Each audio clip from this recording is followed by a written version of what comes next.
Bumili na naman yung asawa ko guys ng helmet. Ang dami-dami ng helmet sa bahay. Tingnan ko nga kung anong itsura nito. Mag-unboxing tayo ng helmet guys. Uy, kulay puti. Kala ko terno sa ano. Ito guys.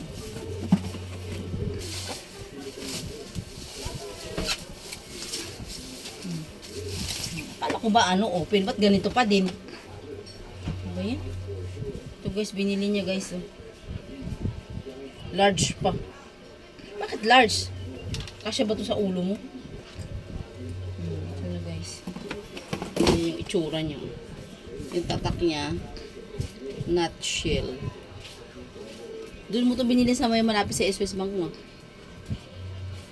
Ayan na guys. Oh. Tingnan nyo. 1.8 daw to. Inubos na naman yung pera niya.